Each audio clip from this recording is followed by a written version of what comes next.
Hello there, this is Benny. And this is Kyle. And you are listening to The Doctor's Watcher, the podcast where I watch Doctor Who and I tell you all about it. Excellent, Kyle. I'm excited to hear all about it because I know you've watched Doctor Who.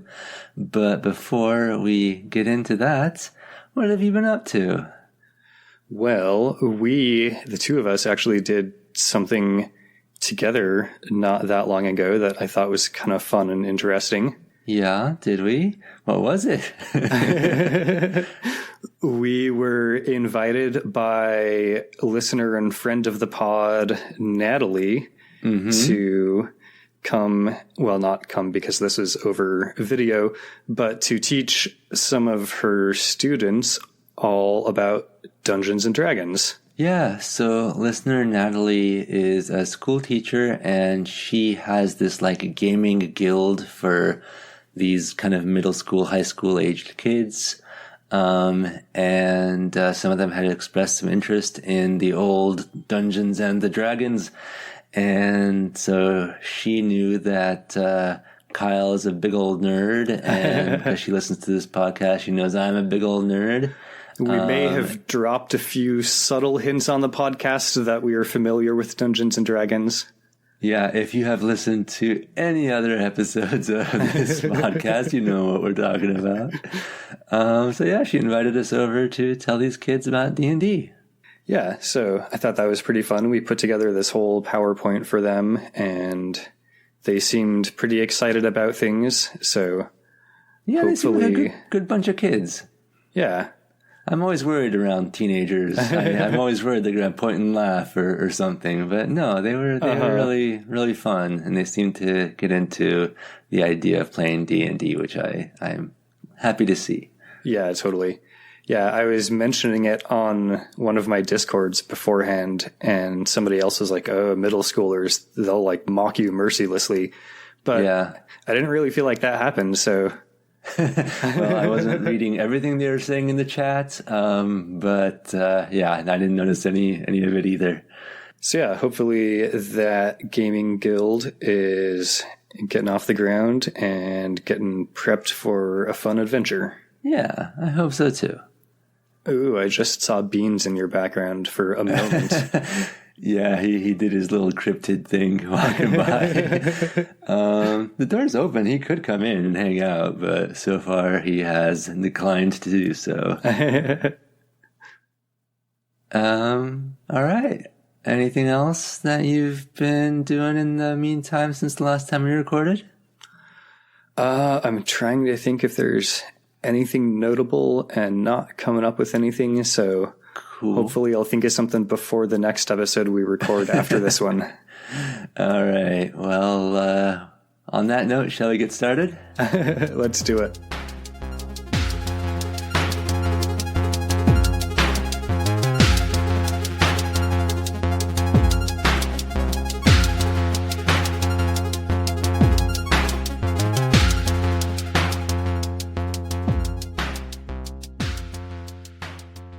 So this is the 34th episode of Season 3, Holiday for the Doctor. He just had a holiday. Most of that serial was the Doctor being invisible / intangible / unable to talk, and William Hartnell kind of not having much to do. Yeah, I was going to say he took like half the serial off, but really it was more than half. It was like the majority of the serial. This, of course, is the first episode of a new serial. Mm-hmm. This serial is directed by Rex Tucker. Wow, what a name. That sounds like, I don't know, some sort of pulp action hero. So what I read is that this was the only Doctor Who serial that he directed, but he was apparently pretty heavily involved in like the very early production of Doctor Who. He, I guess, sort of served... Even earlier than this? Because we're only on season 3 here, Kyle. Yeah, apparently he served as sort of a caretaker or like interim producer in like the pre-production phases, even before they hired Verity Lambert as the first official producer. Oh, whoa. Yeah, that is early. So I thought that was kind of cool. Yeah. And this serial is written by Donald Cotton. Donald Cotton. That name sounds new. It is almost new. He has written one serial before this, which was the Myth Makers. Okay, yeah, that was a fun one. With the Trojan War type of thing. Apparently, this was the last serial that he wrote. Oh, well, we're at 2 out of 2 then, I guess. I read that he did either write or pitch or develop or whatever a third serial, but it was rejected by Innes Lloyd. Oh, dang. All right. So are we going to stick to our tradition of you not telling me the name of the serial yet? Yeah, I think I'll hold it till the end of the episode. Okay, cool. So Kyle, brand new serial. I don't know how much of it they've still got, so won't you tell us? How'd you watch it? So this episode I watched on BritBox. Hooray! And if it's on BritBox, that means the whole serial's on BritBox. It does indeed. Oh, lovely. I found this Doctor Who website called Lovarzi that had a post, like a blog style post basically, that lists where various missing episodes were found. Oh, I love this. And, I have no idea if anything in this post is actually accurate or not. I'm going to pretend it's 100% accurate. And the more far-fetched it is, the more accurate it's going to be to me. Well, this one actually just said that this serial was apparently never destroyed by the BBC. So it was never lost in the first place, apparently. Oh, interesting. All right. Well, cool. Thought that story was going to be a little longer. Possibly more interesting, if I'm being honest. But, you got to have some of these too. Do you recall what our Cliff Dingler was? I don't. I do not. I haven't edited the previous one yet. Because, as I was doing chores around the house earlier today, knowing that I had this Dr. Watcher coming up, I was trying to remember what had happened, and I sort of seemed to vaguely recall / dredge up from my memories / make up something about there being something wrong with the TARDIS, like it ran out of power, had some sort of power outage or something like that. But I don't know if I just dreamed that, or anyway. Kyle, why don't you tell us what actually happened? So the previous serial, of course, was the Celestial Toymaker. And one of the characters in that serial was Cyrus the schoolboy. Yes. And you may recall that he had given Dodo a bag of candy. And yeah. I remember telling her not to eat it. And so the last few moments of the episode, after they've escaped the Toymaker and everything, is the Doctor taking one of those candies and popping it in his mouth and biting down and then shouting out in pain. Oh, no, now that you say that, now I do remember that, yeah. So this episode, it does not actually remind us of that Cliff Dingler at all. It just starts with him in the dentist's office. It does just start, but it does not start in a dentist's office. As far as I can remember, it's the first episode of Doctor Who that starts with a song. Oh. Well, fun. So the camera is behind like a wagon wheel, basically. And it's kind of looking across this, sort of Wild Westy set. And there's a sign in the background, sort of at the opposite end of the set, that says, "OK, Corral." Okay. And Corral. We hear this, like old-fashioned plinkety-plinkety style piano. Excellent. While this woman's voice sings, "So fill up your glasses and join in the song. The law's right behind you, and it won't take long. So come, you coyotes, and howl at the moon, till there's blood upon the sawdust in the last chance saloon."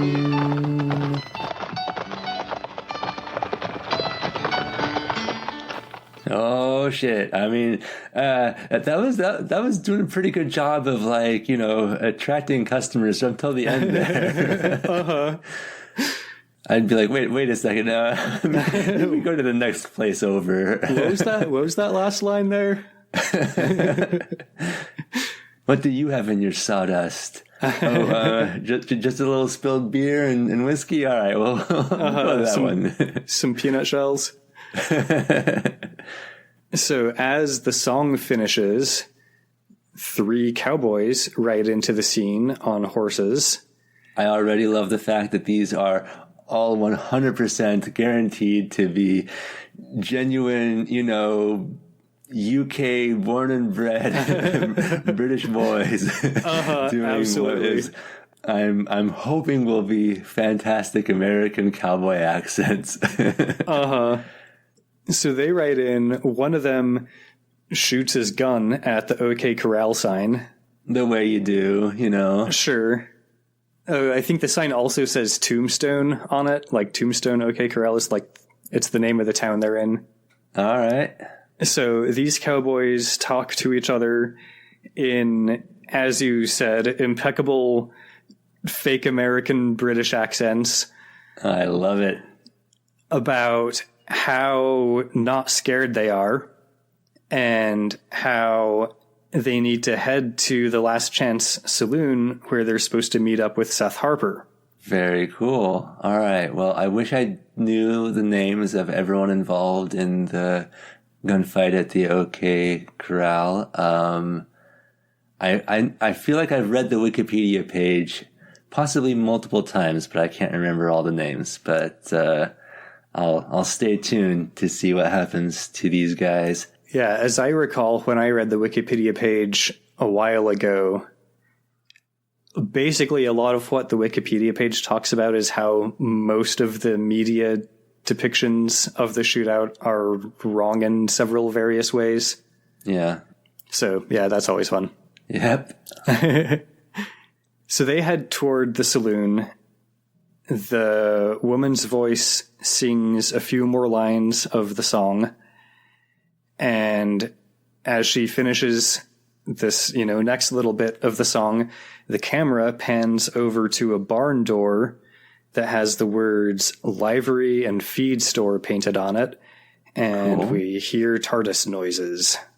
Excellent. Just in case you're starting to wonder if we are watching the right show. Well, yep. Good to know that they remembered to put our heroes in this one. So the interior of the livery and feed store is pretty cluttered and messy. There's barrels and wagon wheels and piles of hay and shit. And there's also a TARDIS, which the doctor... That one just came in. The doctor exits from it. He's holding his hand up to his face, like the side of his cheek or whatever, his jaw. Yeah, the universal sign of I have a sore tooth. Right. Stephen and Dodo follow him out, and they wonder if there are any painkillers aboard the TARDIS that the doctor could take, but he says that his tooth has to come out. Oh, well, I'm sure they'll have some barber nearby who can grab it with a pair of or maybe a blacksmith or something.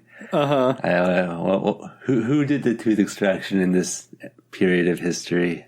I feel like it was barbers. Sure, yeah, yeah. I mean, maybe the blacksmith can hold you down. Yeah, that would probably help. Steven and Dodo start looking around. They want to try to figure out when and where they are. And, it's not long before they see the Tombstone OK Corral sign outside, and they figure out that they're in the Wild West. So, out of curiosity, is this like a studio set where we are? Do we have like a nice big matte painting in the back of, I don't know, some hills or something, the rolling plains of the Old West, maybe some cactuses? I wasn't looking at the background too closely on this one, but I think it was pretty much all studio set. Yeah, I wouldn't be surprised. Yeah, so there were probably some paintings in the background. Yep. Look, I've always wanted to be a cowboy, see what it was like in the Wild West. Hey, they had cowbells too, didn't they? Yes. Yahoo! What about my toast?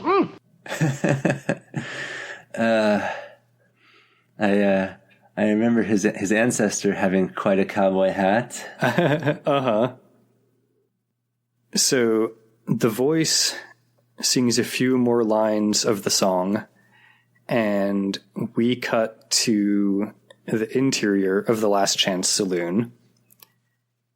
I should clarify that this voice that's singing this song is not actually somebody performing at the saloon. Okay. It's not diegetic at all. It's just purely for us viewers. Sure. Why not? Inside the saloon, the cowboys arrive. They meet up with a couple other guys, and they start talking about how, they're all going to back each other up and gun somebody down. Mm-hmm. Over at the livery stable, Dodo and Steven re-emerge from the TARDIS in period costumes. Excellent. Please describe. So I think that they think they're fitting in, and they're definitely trying to fit in, but it's basically, like people wearing like super fancy Hollywood cowboy costumes with, like all the fringe and like fancy leather, and like Dodo's in like this nice dress and it's all embroidered and everything.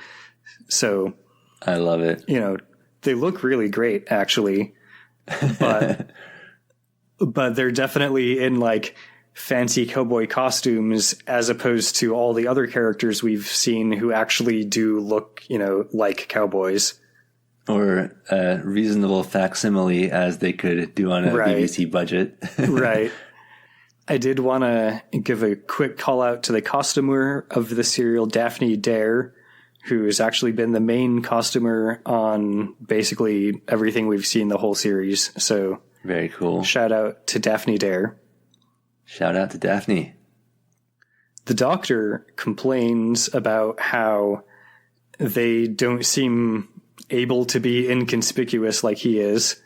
How inconspicuous is he? Dodo gives him a nice black cowboy hat to wear. Oh, fantastic. Steven starts practicing his Old West accent. I can't wait to hear it. I was just practicing my quick draw. Oh, do be careful, dear boy. And remember, that belongs to my favorite collection. Now, see here, stranger. I reckon you don't know who I is. Dead-Eye Steve. The fastest, meanest gun in the West. I think you're smashing. He also starts playing with his gun, demonstrating both poor gun safety and poor gun handling skills.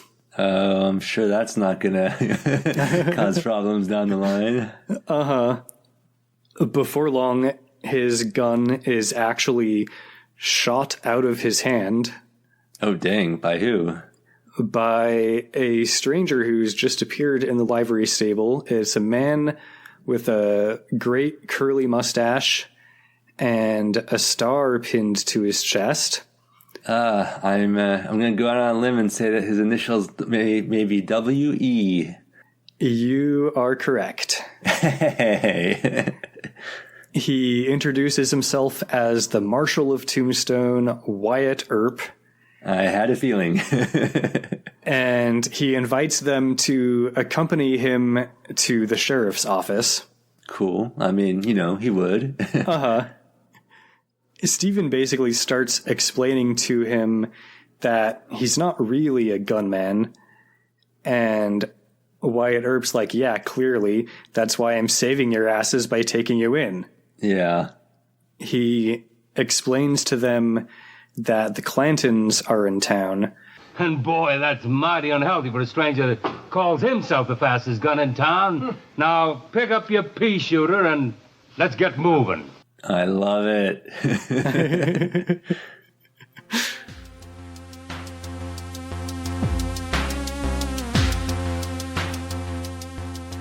Hey folks, isn't this a good podcast? If you like what you hear, let us know. You can do that on social media or by email, or by leaving a 5-star rating and review on Apple Podcasts.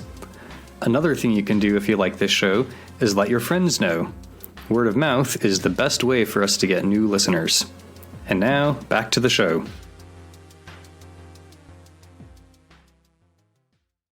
So, I'm probably going to stop mentioning like every single time that this happens, but you can pretty much assume that whenever we change scenes, we hear a few more bars of the Last Chance Saloon song again. And it just gets worse every time. Uh-huh.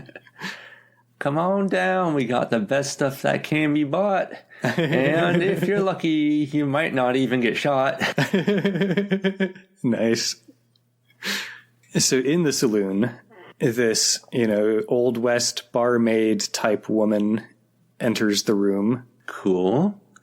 Can't wait to ship her with one of our 3 characters. Let's find out what her name is so we can start combining them. Well, we don't find out her name for a little bit, unfortunately. Okay. But I'll hold my horses, partner. Wink as I tip my hat. Nice. So she enters the room. She basically just kind of like stands at the back and observes as the various men all assembled there all talk about how none of them have ever actually seen Doc Holliday before, but they should know him when they see them because of the descriptions they've gotten. I wonder how much those descriptions resemble Stephen. Or possibly the Doctor. So they don't, they're looking for Doc Holliday. They don't specifically know where he is, but they heard that he just got to town this morning, and it's well known that he's really into gambling and drinking. So they figure if they just hang out at the saloon, he'll probably show up at some point. All right, that sounds like a plan. I'm trying to remember how much card playing Stephen did when they were hanging out with the Huguenots. Oh, yeah. Or Huguenots. Yeah, those guys. At this point, the barmaid type woman leaves. She tells the bartender that she'll be right back. And she heads down the street to the place where Doc Holliday is setting up his new dentist's office. Oh, yeah, I think I do remember hearing that he was a dentist at one point. And she warns him that, there are men waiting for him at the saloon, basically. Yeah. And how much does he look like Stephen, would you say? Not much, actually. He's definitely closer to the Doctor. Oh, interesting. Okay. Kyle says with a mischievous look in his eye. Well, it was a guy called Seth Hall. Then there's 3 brothers named Clanton. Clanton? You kill a guy out of sheer professional ethics, and then you've got 3 of his brothers chasing after you to leave with it one. That makes me real angry. I love it. She tries telling him to leave town, but he refuses. The day I can't walk down Main Street of any city in the West on account it ain't safe, then I'll be dead. Well, careful what you wish for. Yeah, it's like, I think that's what the Clantons are thinking too, buddy. They confirm to us viewers that they are engaged to be married. Oh, congratulations. Her name is Kate, I should mention. I don't remember if we learn it now or later, but now that we know, like, the canonical ship. Yeah. Holocate? Kate-a-day? I kind of like Holocate. Cool. So, they're kind of having a little romantic moment when they get interrupted by Sheriff's Deputy Bat Masterson. Cool. Who basically tells them that he's keeping his eye on him and that Doc Holliday better stay away from the saloon and don't play poker. I feel like we're getting sort of an Old West greatest hits. I don't at this moment recall seeing Bat Masterson's name on the Wikipedia page for the shootout at the OK Corral, but it was a while since I read it, so I don't know. I couldn't swear to that in a court of law. Holiday's basically like, cool. I'm here to be a totally above board citizen and do dentistry, so that's all good. Sounds legit. I believe him. Uh-huh. So he and Kate leave, and then Wyatt Earp shows up with the Doctor and Dodo and Steven in tow. Bat asks Wyatt about them, like who they are and whatever. But before Wyatt can really say anything, the Doctor introduces them all. Allow me, sir, to introduce Miss Dodo Dupont, Wizard of the Ivory Keys, and Stephen Regret Tenor, and lastly, sir, your humble servant, Dr. Caligari. Doctor Who? Yes, you're quite right. Nice. Was that our very first Doctor Who? I feel like we might have had one or two before, but it's been very rare. Listeners, if you know, or, Google it and then tell us. Also, I hope that Dodo can actually play piano and Steven can actually sing, because the Doctor's writing some checks here. Yeah, writing some checks that he's not going to be the one to have to cash. Yep. So Wyatt Earp and Bat Masterson basically tell the Doctor that he should just move on because Tombstone doesn't have a theater. But the Doctor says that the real reason he's in town is to see a dentist. So, of course, they send him to Doc Holliday's shop just down the street. Cool. Outside the dentist's office, the Doctor informs Steven and Dodo that they're going to leave Tombstone the next morning.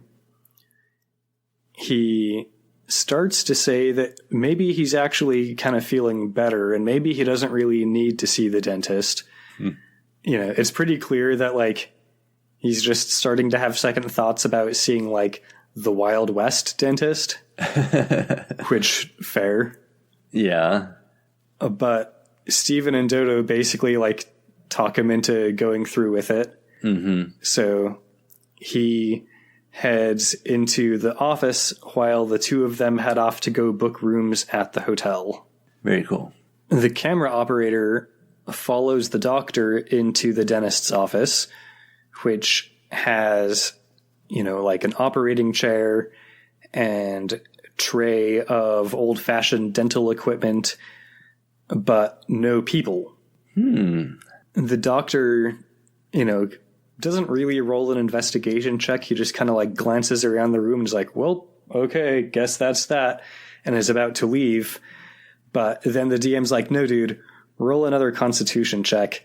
And of course his mouth starts hurting again.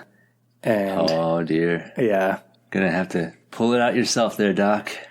So he actually does roll an investigation check this time and ends up looking into the back room where he finds Doc Holliday with Kate in his lap. Oh, this is a children's show. I gotta get me back.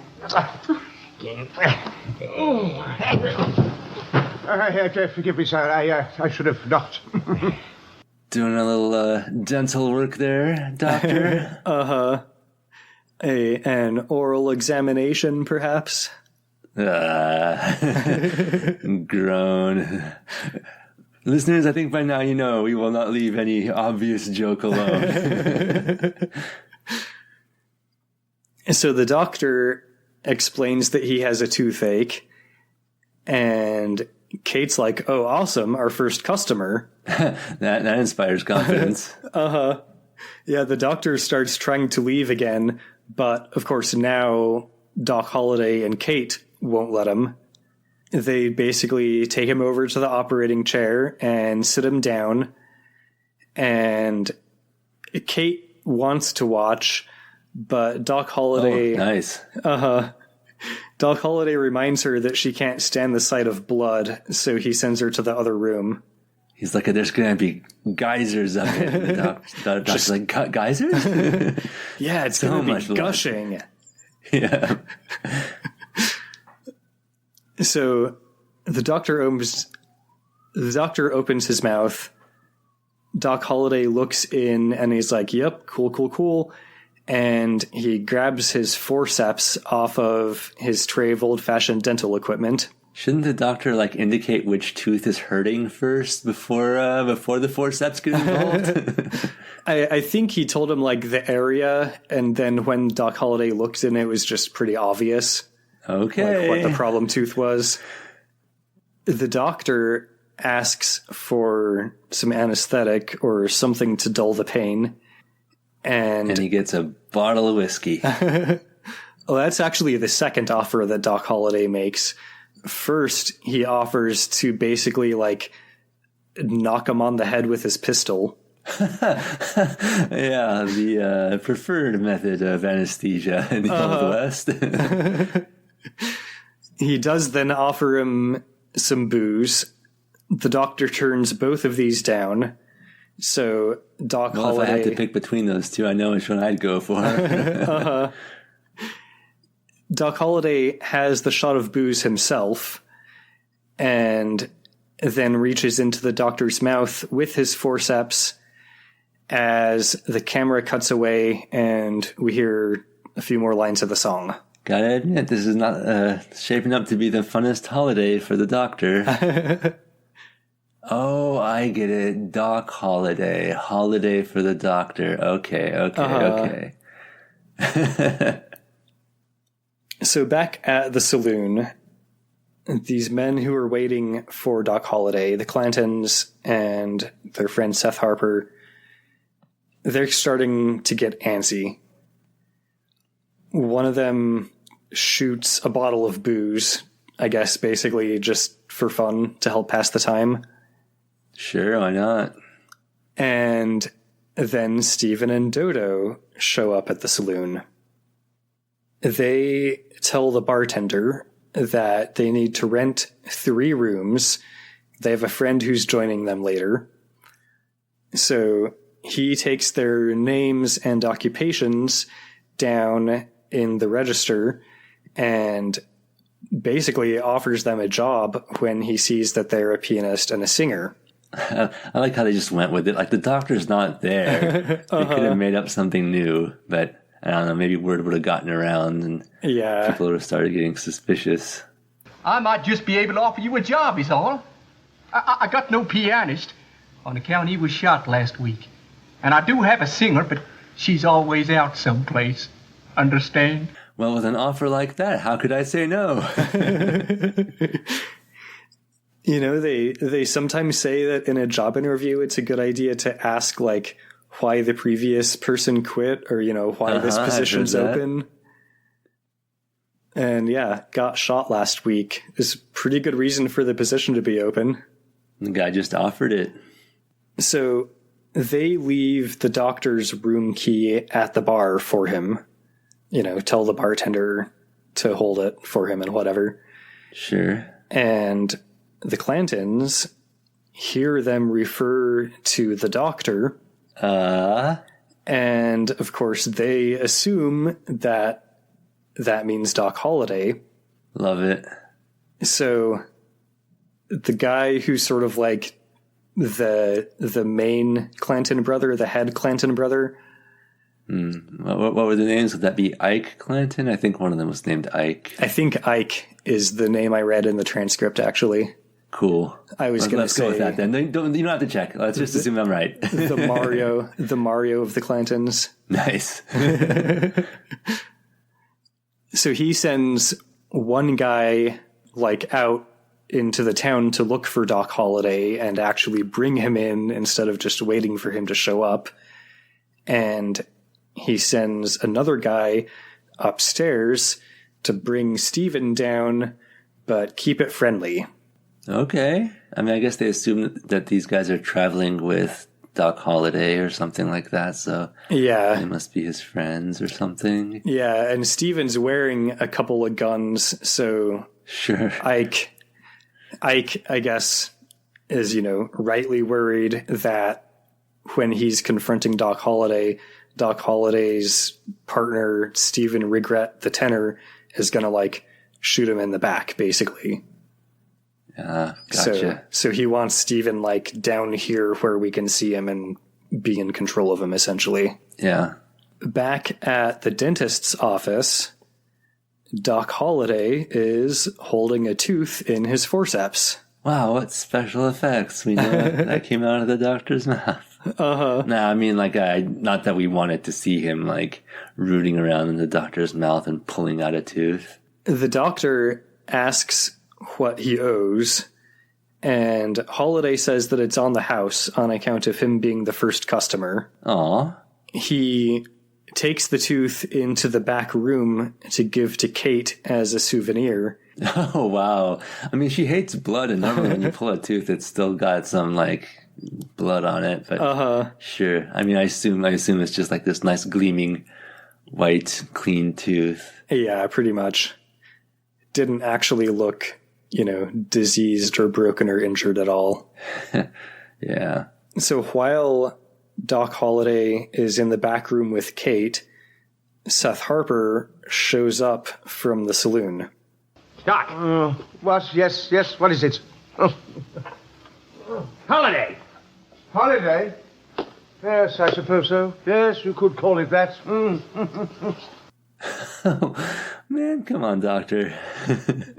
So Seth Harper invites the doctor back to the saloon to have some drinks and basically tells him that he has 5 minutes to show up or they'll come looking for him. The doctor's like, wow, they must really want to hang out with me. Pretty much, yeah. That's exactly how he takes it. I love it. Seth Harper leaves. Kate and Doc Holliday come out from the back room. Doctor's like, oh, that young fellow is so nice, and blah, blah, blah. And Holliday tells the doctor that he's not dressed for a party. He should be wearing a gun. Very cool. I mean, not that we favor firearms or gun violence here at the Doctor's Watcher, but I don't know.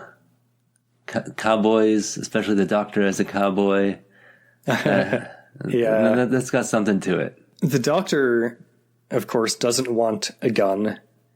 He theoretically doesn't kill anyone except for cavemen in 10,000 BC. Yes, yeah. I mean, when you think about it, bullets are kind of like just very small rocks that you would bash someone in the head with. It's the same idea. So he doesn't want a gun, but Holliday tells him that he can borrow his. And, Doc Holliday's gun is basically forced onto the Doctor. Kate, straps the holster around the Doctor's waist. Doc Holliday, puts the gun into the Doctor's hands. Whoa. And this little throuple that we got going on here. He shows him how this gun has Doc Holliday's name, engraved on it, basically. I was even going to ask something along those lines. And he's like, yeah, so you can just like return it to me when you leave town. Love it. And he basically just like shoves the doctor out of the dentist's office to be on his way and head to the saloon. Good times. Back at the saloon, Seth Harper tells the Clanton boys that Holiday will be here in 5 minutes. And then Luigi Clanton comes downstairs with Dodo and Steven, and the Clantons tell them to do a song, basically. I feel like this is going to end with them shooting at their feet to make them dance. Steven tries to say that they're out of practice, and the Clantons are like, oh, cool. Here's your chance to warm up then. Yeah, you guys knew this was going to happen. Yeah. Steven continues trying to protest until the Clantons all draw their guns. Mm-hmm. And yeah, Steven would rather avoid the scene of them all shooting at his feet while they try to dance. Yep. So the Clantons take Steven's guns from him, and they sit Dodo down at the piano.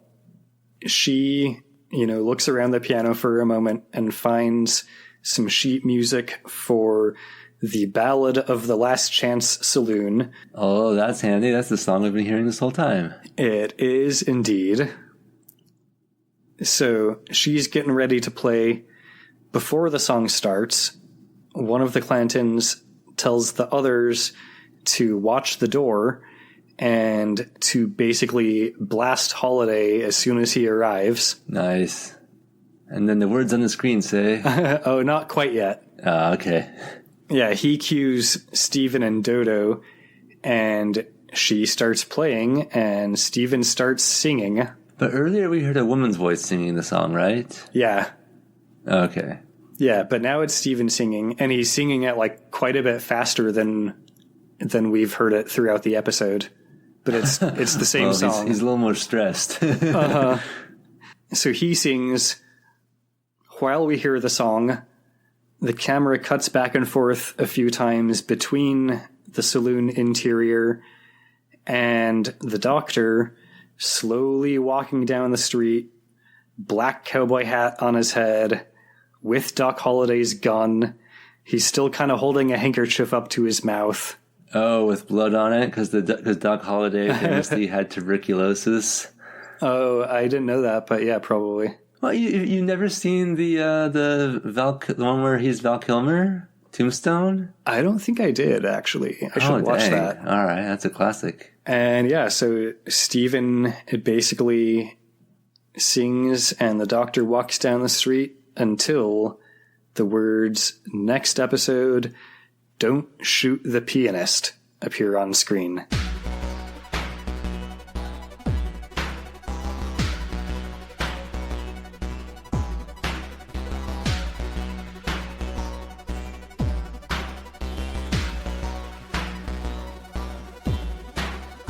Signed, Stephen. Well, cool. This is fun. I think it was inevitable we'd end up in the Old West. Yeah. I think in the this time period when Doctor Who was being made, people were still really into Westerns. So, here we are. And if you're going to do a Western, you might as well do Wyatt Earp and Doc Holliday and throw in Bat Masterson. Why not? Yeah, for sure. He can be here too. So one funny thing, I'm not sure if this is going to actually make it into any of my episode notes in this serial or not, so I'll just say it now, is that the Doctor keeps, I guess I would call it mispronouncing his name, and this is not William Hartnell making a mistake. I think this is in the script. But the Doctor keeps calling him Mr. Werp. I love it. Yeah, it's pretty funny. I gotta remember to call him Mr. Werp in the next episode then. Well, cool. All right. We'll see. We know Stephen can't handle a gun, but maybe the Doctor knows his way around. And what do they call it in the Old West? An iron? That sounds like it could be right. something, I don't know. six iron, something Sure. like that. I mean, I don't know if that's a golf thing, but I don't play golf or shoot guns. So. All right, Kyle, what other notes do you have for us?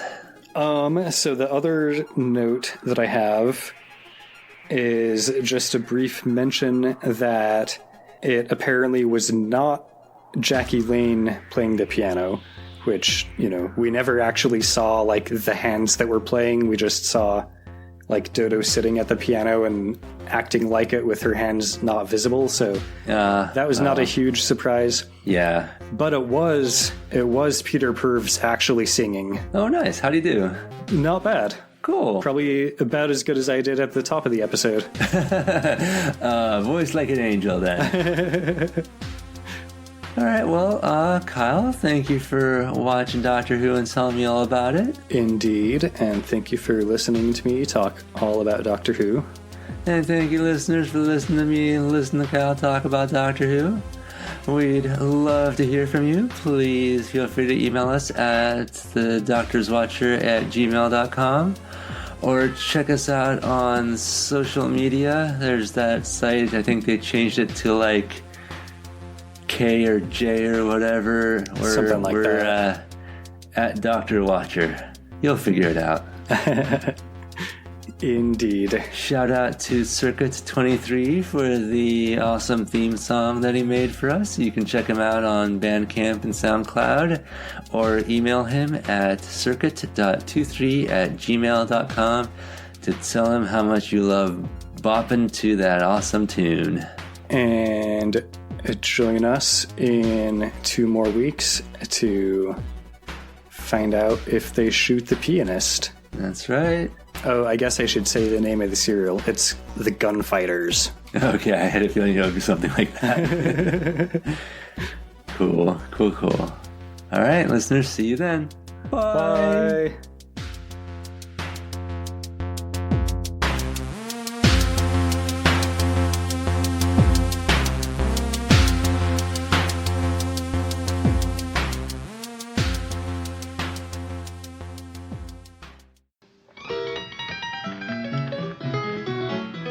With rings on their fingers and bells on their toes, the girls come to Tombstone in their high silk hose. They'll dance on the tables or give you a tune for whatever's in your wallet at the last chance. It's your last chance of giving, it's your last chance of life, it's your last chance of living and your last chance to die. It's your last chance of boozing when there's no one to mind. It's your last chance of losing and the first place you find. 4 days ride from the station and you're leaving at noon. And your one consolation is the last chance.